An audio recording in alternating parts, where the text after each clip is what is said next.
moving on to the next slide here, Chris. Yes. Thanks for that demonstration. That was great. So I'm going to start to talk about a slightly different topic and pivot a little bit more towards more of the accounting side of things again. So we looked at the invoice integration, both using the native application from within Work 365 and what the integration tool set like Smart Connect can do, right? Now, one of the other things I mentioned earlier was reconciliation. This is a very important accounting function, and we get asked this all the time. And as I mentioned, Work 365 is not an accounting system, but it's certainly important because what we're selling has to sort of match up and line up with what we get billed for. So what I have here is an example of some data that you can visually inspect and audit in your system to understand how Work 365 helps with reconciliation. Now, you may all know or not know, but if you're new, you probably don't know this, but Work 365 synchronizes and pulls in all the provider invoices from the Partner Center. So if you get an invoice from Partner Center with all the reconciliation data, Work 365 pulls all that data in. It then goes ahead and matches up every single line item on that invoice from Microsoft and matches it up to the subscriptions you have set up in your system. So this is an example of what that data matchup looks like after the invoice from the Partner Center has been pulled into the Work 365 system.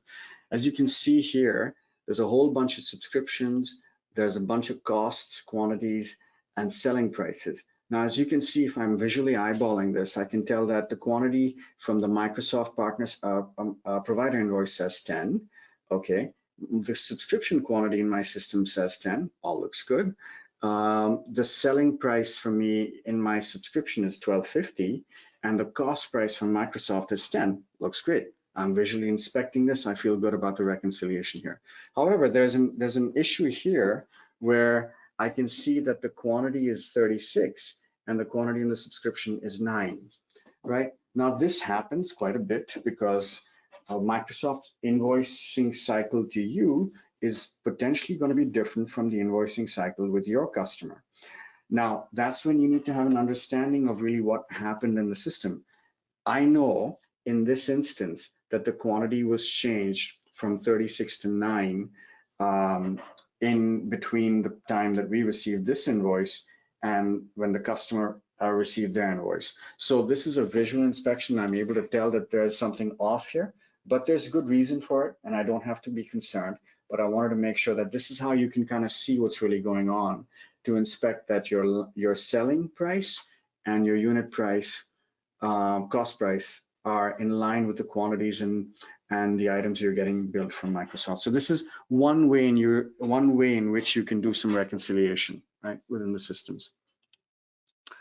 All right, another important topic that comes up a lot is deferred revenue. Work 365 allows you to bill invoices on a monthly basis and on an annual basis or a quarterly basis. As I mentioned before, the billing contract actually has an invoice. It generates the invoice. The invoice has a bunch of line items. Revenue recognition is important if you're doing annual invoices and you're doing quarterly invoices, which means that you've got to take that invoice that you generate for your customer and potentially spread that amount over the course of the period of performance. Now, Work 365 actually has these fields within each invoice line item. An example that I have here, so we call them period of performance fields, right? So what that means is, if you have a monthly invoice, the period of performance is usually 1 because 1 month is when you'd recognize the revenue.